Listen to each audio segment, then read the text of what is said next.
pour cette conférence dans le cadre du Salon de la création et de la reprise d'entreprise 2020. Je remercie le Salon qui m'a proposé cette conférence et je remercie Sidonie Martinez du Rucher Créatif aussi, qui m'a demandé d'animer cette conférence. Alors la conférence initialement avait comme titre « Comprendre et mettre en œuvre son besoin d'entreprendre ».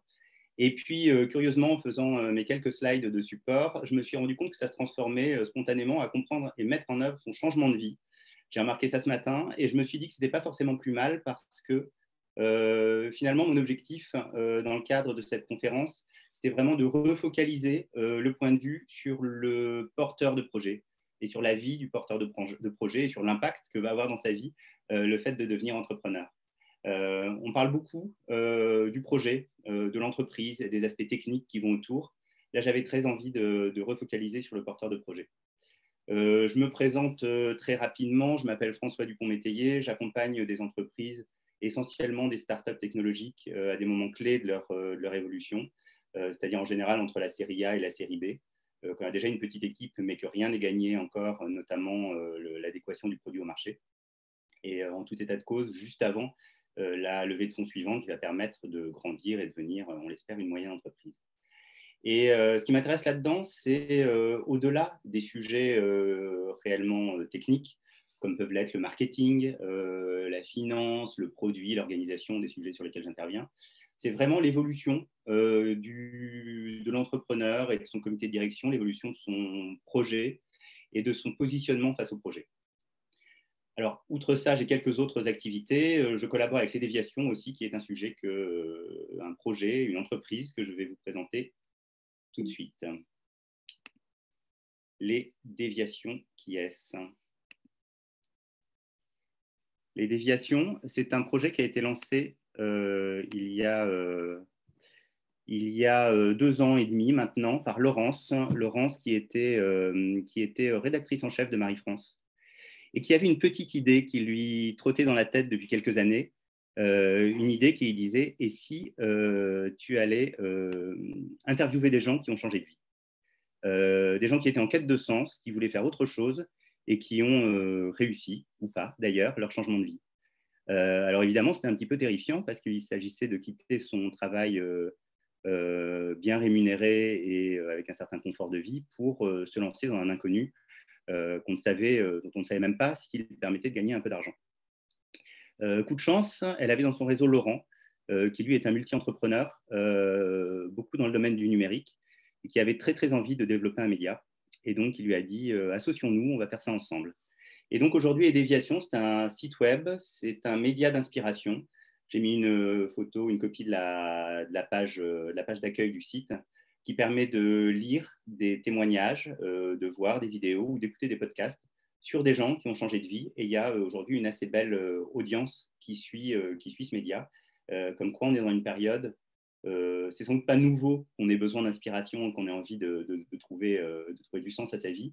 En revanche, c'est assez intéressant qu'on ait ces outils aujourd'hui pour le faire. Alors, un média inspirant, oui, mais on s'est rendu compte au cours du temps que ça ne suffisait pas forcément.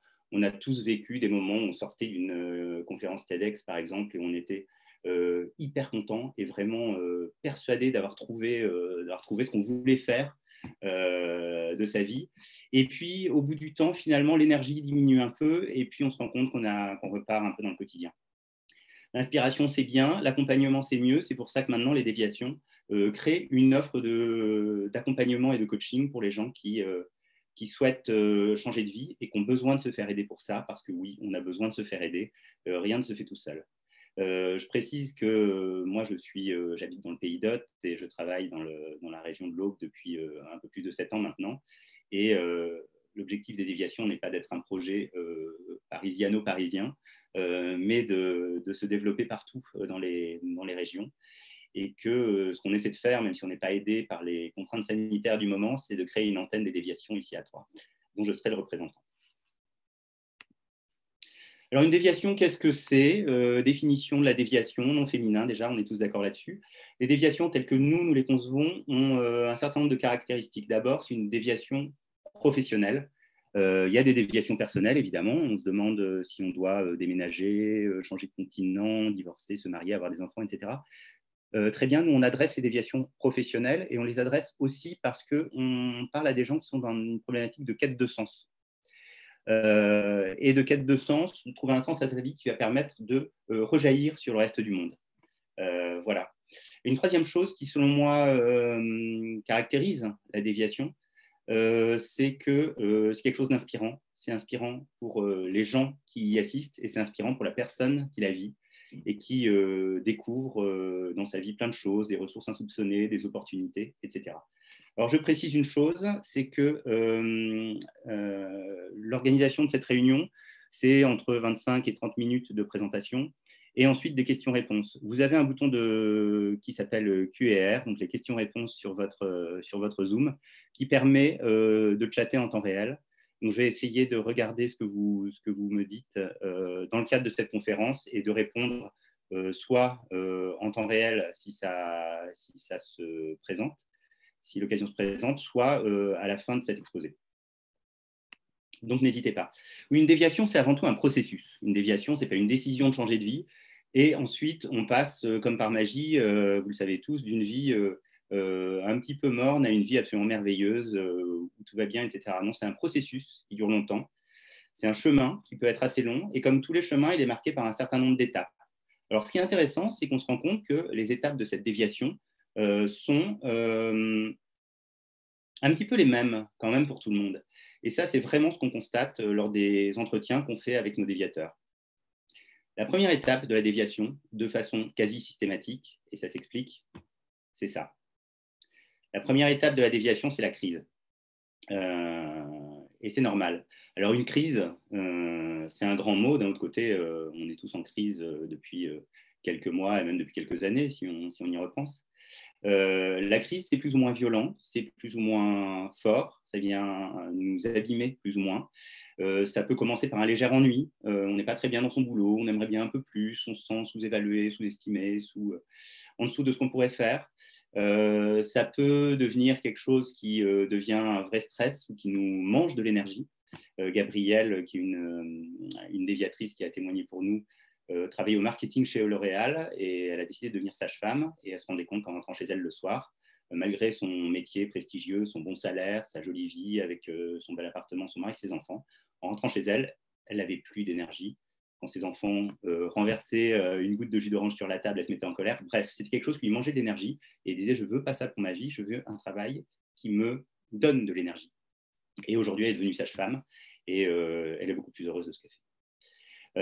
Et puis, la crise peut être plus lourde et plus significative aussi. On a Isabelle, qui est chef d'une entreprise de mécanique industrielle à Romilly-sur-Seine, qui témoignait pour nous et qui disait voilà, j'ai été ingénieur, salarié, j'ai vécu 2 ans de harcèlement moral.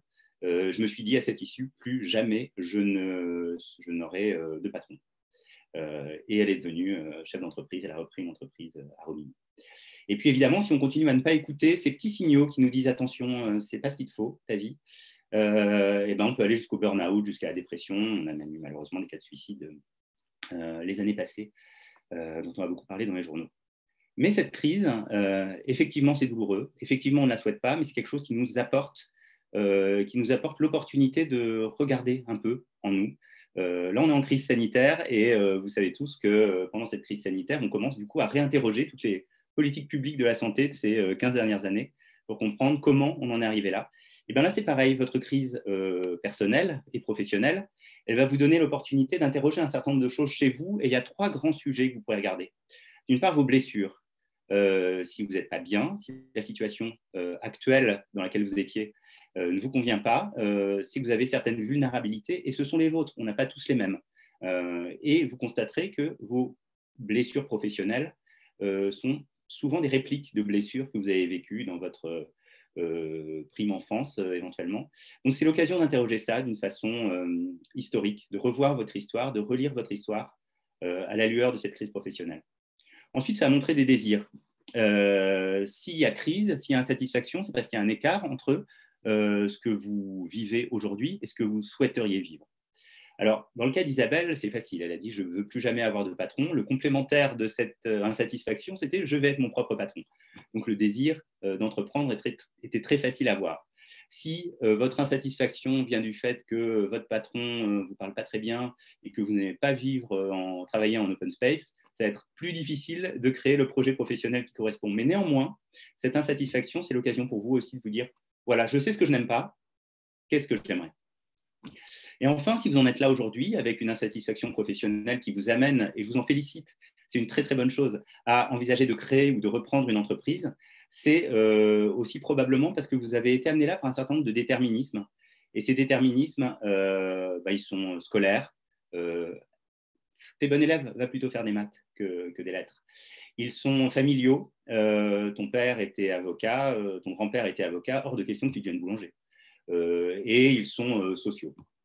Donc ça, la première étape de ce cheminement, de cette déviation, ça va consister à un peu d'introspection et revoir son histoire. Ce n'est pas confortable, c'est pour ça que c'est pas mal d'être accompagné pour ça, mais c'est un peu une étape nécessaire avant de pouvoir faire émerger ensuite la partie plus créative qui amène à terme à aller au bout de soi-même. Alors, on ne sait pas trop ce que ça veut dire, je vous laisse chacun imaginer ce que c'est, aller au bout de soi-même pour vous.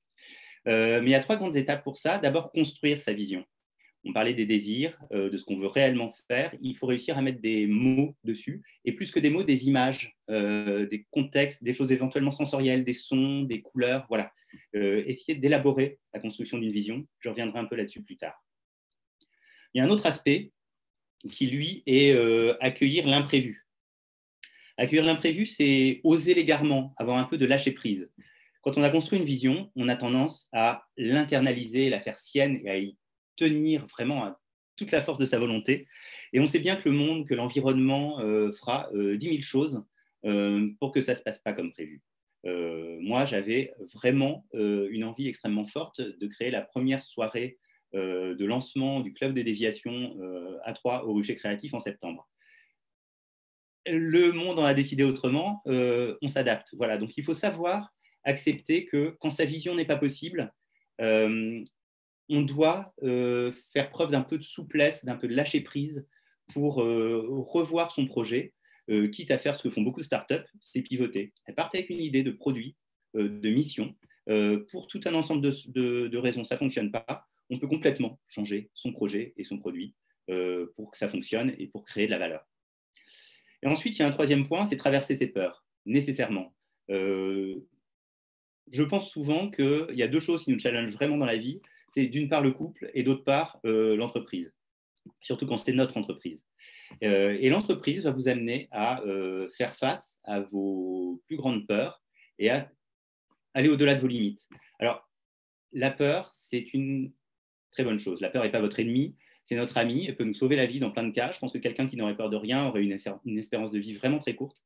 Là, la peur, c'est quelque chose qui nous... Moins qu'un blocage, il faut la voir comme une lumière, comme quelque chose qui met en lumière nos limites actuelles. Mais mettre en lumière nos limites actuelles, ça peut aussi vouloir dire, voilà, aujourd'hui, tu n'es pas capable d'aller au-delà de cette étape, mais tu peux aller un peu plus loin, à condition de le faire de façon relativement sécurisée. Sécurisée, c'est en ne prenant pas trop de risques à la fois, pas mettre tous ses œufs, tous ses investissements dans le même panier, en te faisant accompagner éventuellement, en te faisant coacher, et en le faisant de façon générale, d'une façon suffisamment sécurisée pour que tu puisses aller au-delà de ta zone, ce qu'on appelle parfois la zone de confort, au-delà de ta zone de confort actuelle, parce que finalement, c'est ça que la vie, et en particulier l'entreprise, nous amène à vivre, à faire de notre vie quotidienne, c'est d'aller dépasser nos limites. Donc les peurs, on peut les remercier pour ce qu'elles nous montrent, et on peut aussi se dire, ben voilà, je comprends qu'elles me montrent des limites, mais je sais aller plus loin. Alors, en ce qui concerne la manière dont on peut construire sa vision, il y a un outil qui est assez performant et dont on entend pas mal parler depuis quelques années. Il y a encore 10 ans, on n'en parlait pas. Maintenant, on en parle un peu partout. C'est lui. Donc, vous avez tous compris que c'était un outil qui nous vient du Japon. Vous avez tous lu, évidemment, ce mot qui se lit Ikigai. Alors, l'ikigai, c'est quoi? C'est un mélange de plusieurs choses. Il y a un peu de joie de vivre, il y a un peu de raison d'être et il y a aussi un peu de ce qui vous fait vous lever le matin. Même des jours comme ça, quand en ce moment il fait un peu froid et que quand on ouvre les yeux le matin, on se rend compte qu'il fait encore nuit. et ben, c'est l'ikigai qui va vous pousser à y aller, à trouver votre motivation et votre enthousiasme interne. L'ikigai, il est à l'intersection, on l'espère en tout cas, de 4 grands sujets. On a ce qu'on aime déjà. Ce n'est pas une nouveauté.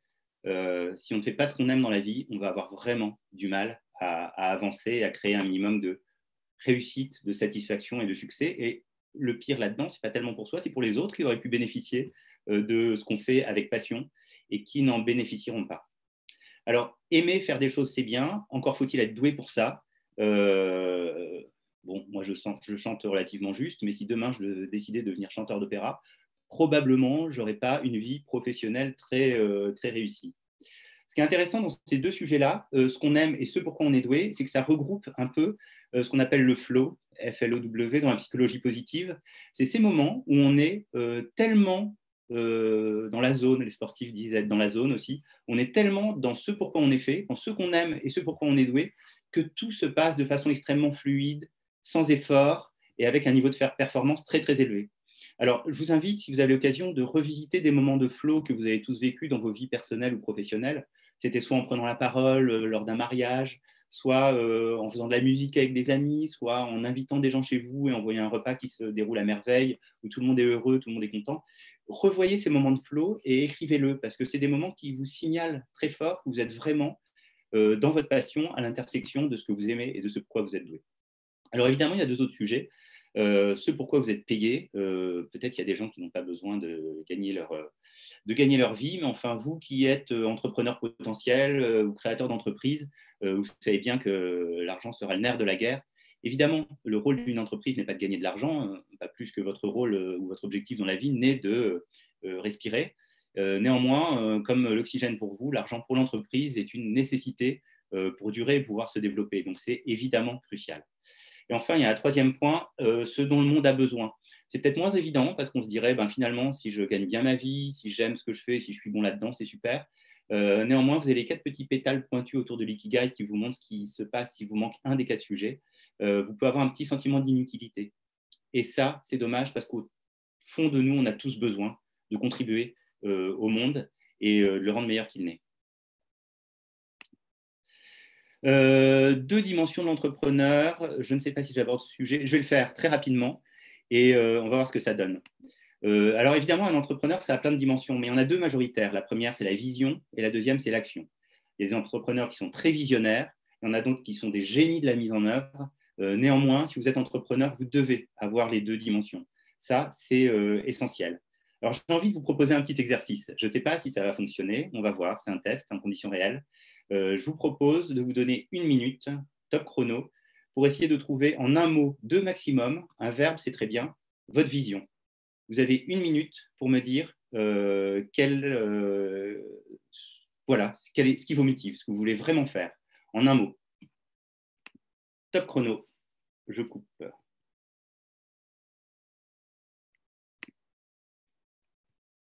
Cela.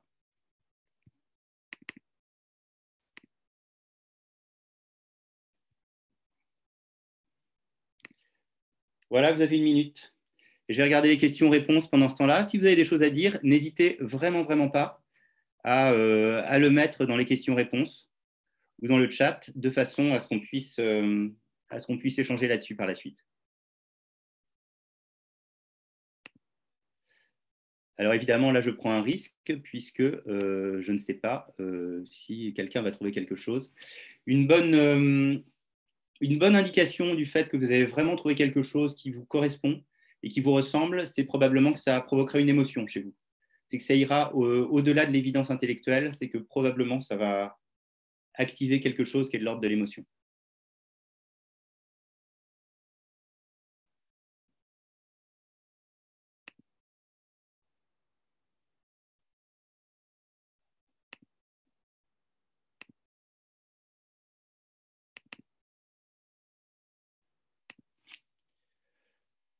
Et voilà, la minute est passée et je vous propose maintenant de refaire exactement la même chose pour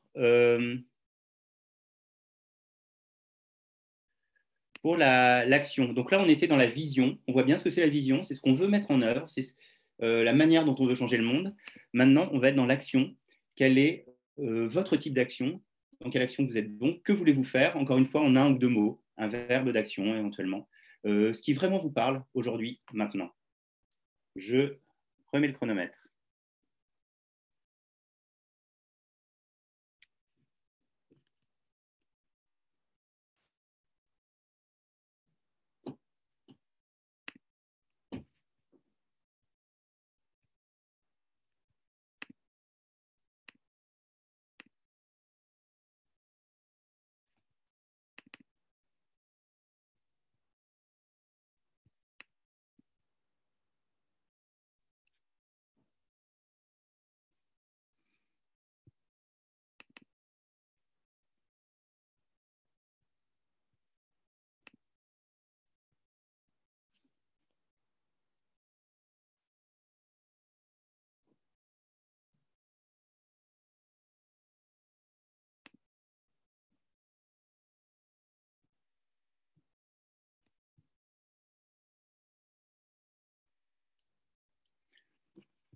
Hop, et voilà, top chrono. Vous avez peut-être trouvé quelque chose. Si c'est le cas, n'hésitez surtout pas à me le dire dans le chat ou les questions-réponses et puis on pourra aborder ces points-là suite à cette présentation.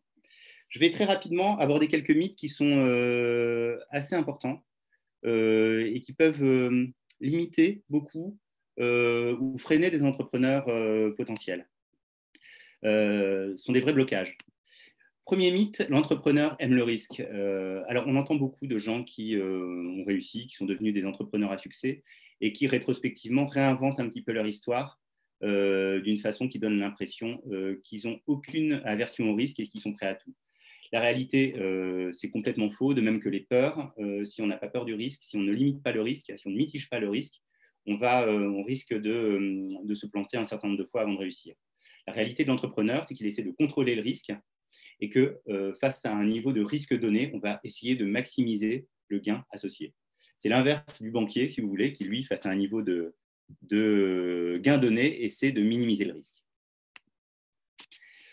Une autre idée, c'est que l'entrepreneur a une grande idée. Alors effectivement, a posteriori, on relit un peu son histoire et on peut se dire, dès le début, je voulais ça.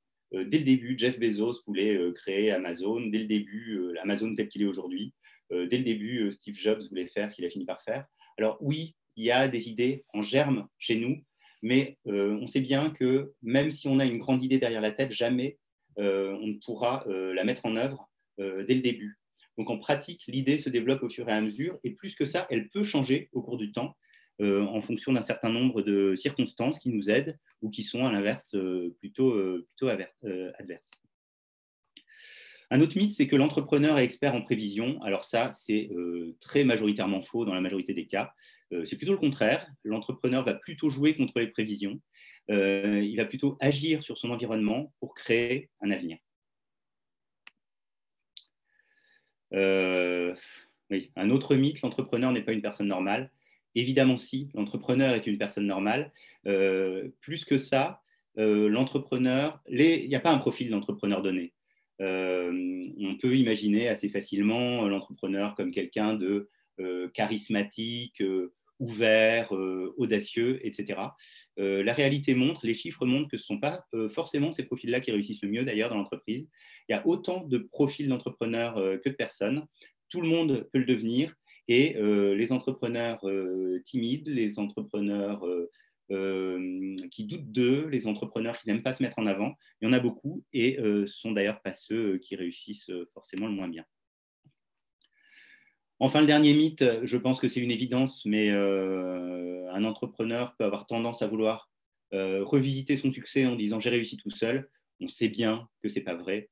Un entrepreneur lucide sait bien qu'il réussira toujours avec un petit coup de pouce du hasard, d'une part, et d'autre part, qu'il réussira toujours avec des parties prenantes qui se sont engagées. Jamais seul. Il y a un sujet que je voudrais partager avec vous, c'est l'effectuation. Alors, c'est le résultat des travaux d'une femme qui s'appelle Sarah Sarasvati, qui a fait un doctorat en 2001 et qui a interviewé un certain nombre d'entrepreneurs qui avaient réussi, mais qui avaient réussi depuis suffisamment récemment pour qu'ils puissent témoigner de la manière dont ils avaient réussi. Et suite à ces questionnements, il y a un certain nombre de choses qui ont émergé et qui montrent que pour 2 tiers des entrepreneurs, et dans 3/4 des cas, donc au total, ça fait dans la moitié des cas quand même,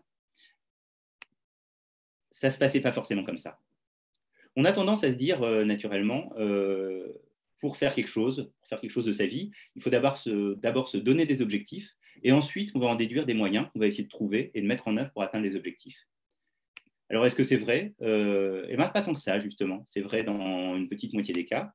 Dans une autre moitié des cas, c'est la démarche effectuelle et non la démarche causale qui fonctionne. C'est-à-dire qu'on part de ses moyens et on en déduit des objectifs. Alors, les principes fondateurs de l'effectuation, de la démarche effectuelle, au contraire de la démarche causale, sont 4 ou 5 et sont illustrés d'une façon assez imagée. Un premier, c'est un tien vaut mieux que 2 tu l'auras. Ça veut dire quoi? Ça veut dire qu'on fait avec ce qu'on a. Il y a 3 choses qu'on a tous en tant qu'entrepreneurs et sur lesquelles il faut vraiment se baser.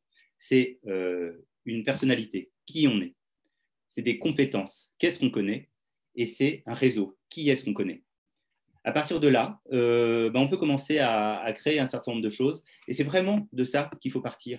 Ça ramène un petit peu au côté, au mythe de l'entrepreneur qui n'est pas une personne normale. C'est faux. Chaque entrepreneur, avec ces 3 points, personnalité, compétences et réseau, peut développer quelque chose, et en partant de ces moyens-là. On a un exemple assez classique, c'est Freytag, une société qui fait des sacs, fondée par 2 cyclistes suisses qui avaient cette personnalité, ces compétences, cette connaissance des besoins des cyclistes, et ce réseau probablement d'amis cyclistes qui se disaient on veut des sacs étanches. Et ils avaient ce qu'ils avaient sous la main, je ne sais pas pourquoi ils avaient ça sous la main, mais ils l'avaient sous la main, c'était de la bâche étanche de camion et des ceintures de sécurité. Ils ont commencé à faire leur premier sac de cette façon-là, et aujourd'hui, ils ont une entreprise qui crée des sacs outdoor tout temps étanches. Un autre point, une autre manière de raisonner, ça rejoint un petit peu ce côté risque, c'est la perte acceptable. Raisonnons en perte acceptable. Plutôt que de se dire j'ai un objectif, je vais y mettre des moyens et je vais perdre ce que je vais perdre et je ne sais pas ce que c'est, on va se dire je m'autorise pour commencer à avancer concrètement cette entreprise et ce projet que je mets en œuvre un certain niveau de perte. Un exemple classique, c'est U-Haul, une grosse entreprise américaine de location de matériel pour les déménagements. Camions, remorques, zones de stockage, etc. Ça a commencé par un couple qui voulait déménager aux États-Unis, changer d'État.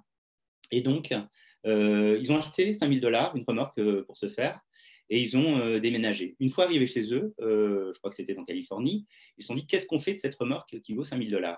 Ils se sont dit bon, voilà, on l'a acheté, on accepte éventuellement de la perdre, et ce qu'on va faire, c'est qu'on va commencer à la prêter à des amis, et puis finalement, de fil en aiguille, il y avait beaucoup de demandes, ils ont commencé à la louer, moyennant finance, et puis à s'appuyer sur un réseau qui était le réseau des stations-service locales pour louer ces remorques, et donc en faire finalement des distributeurs pour eux.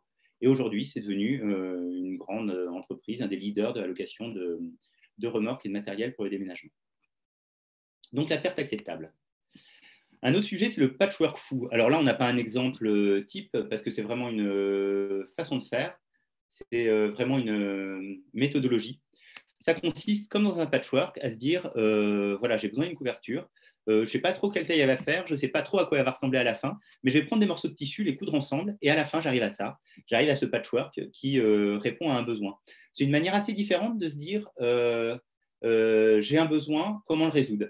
Ça consiste à se dire on a un besoin dont le périmètre n'est pas forcément défini, on imagine qu'il y a un besoin, mais il n'est pas encore très clair. Ce qu'on va faire, c'est qu'on va augmenter les parties prenantes dans le projet et augmenter notre capacité d'exécution avec de plus en plus de monde pour finir finalement par grandir. On ne va pas grandir en se donnant des objectifs, jamais personne n'a grandi en se donnant des objectifs ambitieux, mais on va grandir en augmentant le nombre de personnes qui sont concernées par ce qu'on fait. Typiquement, ça consiste à dire, aller voir un client qui dit, voilà, votre produit ne m'intéresse pas, j'aurais besoin de ça, ça, ça comme modification pour qu'il corresponde à mes besoins. On va lui dire par exemple, OK, ce qu'on va faire alors, c'est que si vous vous engagez à en prendre 10 exemplaires de mon produit, je m'engage à le modifier de façon à ce qu'il corresponde à vos besoins. Votre client, qui était un client pas intéressé par ce que vous faites, devient un partenaire intéressé dans l'évolution de votre produit. Donc le patchwork fou. Et en fait, enfin, un autre sujet, c'est la limonade. La limonade, c'est le principe d'opportunisme, hein, c'est le principe de sérendipité, si vous connaissez le terme. Ça consiste à dire, quand la vie vous envoie des citrons, ben, faites de la limonade et pas autre chose. On a deux exemples assez connus de ce point de vue-là. On a les post-it qui ont été créés par un chercheur de 3e qui travaillait sur des nouveaux adhésifs. Puis il avait cet adhésif qui ne servait pas à grand-chose parce que ça ne collait pas comme le scotch, ça se décollait, ça se repositionnait. OK, mais quoi en faire? C'est devenu le post-it. Et puis Stécise, qui est un bon exemple, c'était un food truck à la base. Ils vendaient des pitas dans leur food truck et puis il y avait une queue qui s'allongeait et les gens finissaient par partir parce qu'il y avait vraiment trop de queue.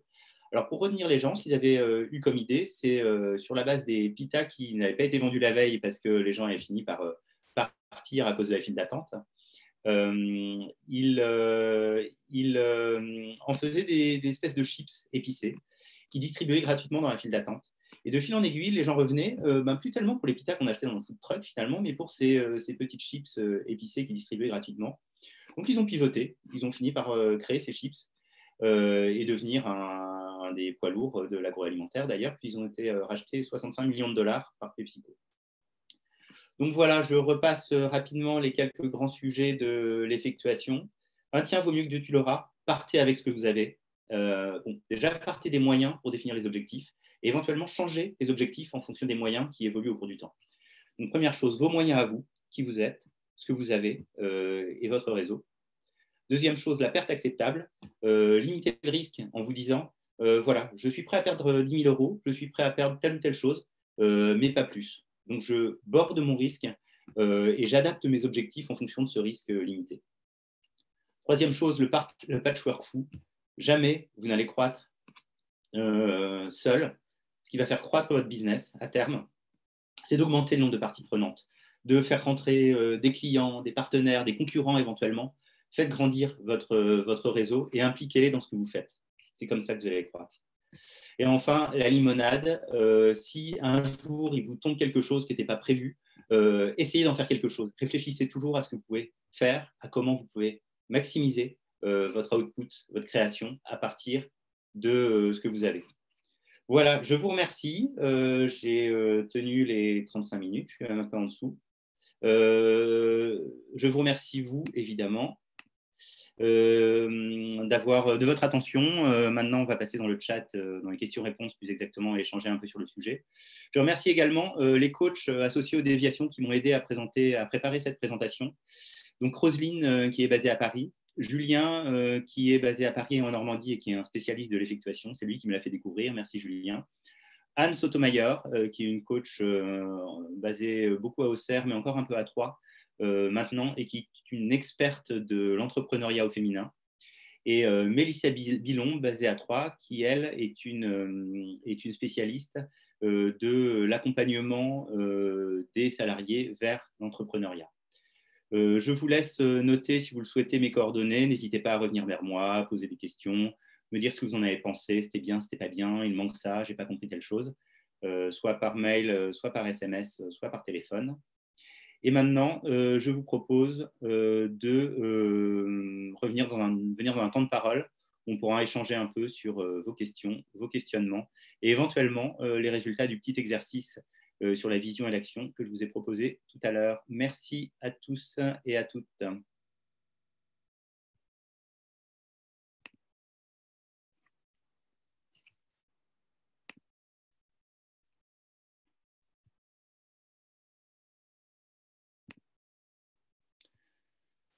Voilà.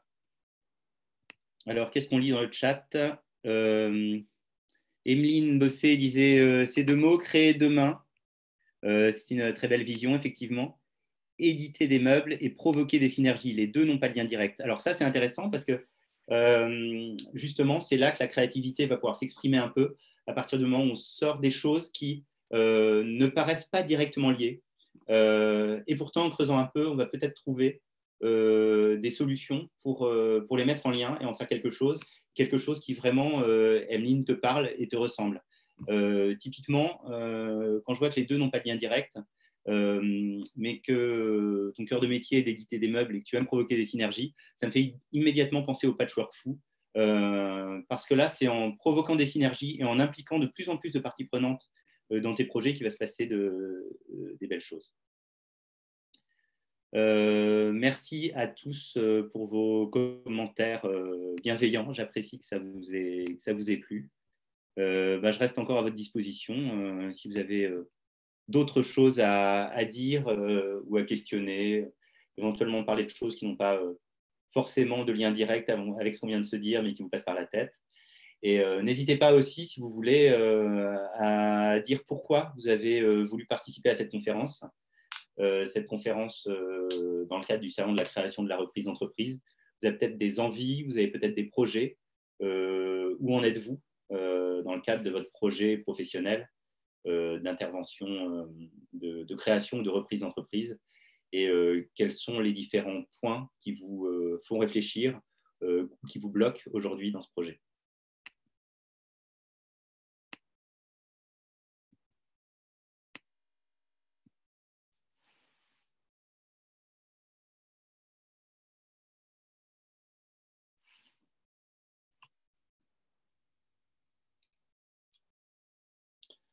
Non, vous n'êtes pas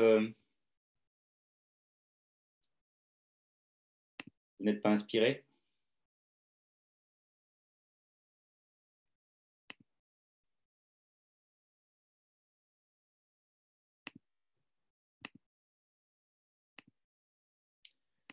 On va écouter, dans ce cas, si vous n'avez pas de questions, je vous propose d'arrêter ici cette conférence. Dans tous les cas, si vous avez pris mes coordonnées, n'hésitez pas à me contacter pour continuer la conversation offline. Et puis, je vous souhaite à tous infiniment de succès dans vos projets. Et n'hésitez pas à vous faire accompagner, pas forcément par des professionnels, mais vraiment à parler autour de vous et à vous ouvrir de vos projets et de vos envies, parce que c'est comme ça que les choses vont évoluer et que la magie va opérer. Merci à tous. Merci encore une fois au Rucher Créatif qui m'a proposé d'animer cette conférence. Merci au Salon de la création et de l'entrepreneuriat 2020 qui se termine dans quelques minutes, je crois. Merci aux déviations qui m'accompagnent pour cette conférence. Et j'espère pour bientôt de belles aventures, plus de façon virtuelle, mais de façon enfin physique à Troyes. Et à très bientôt. Au revoir. Prenez soin de vous.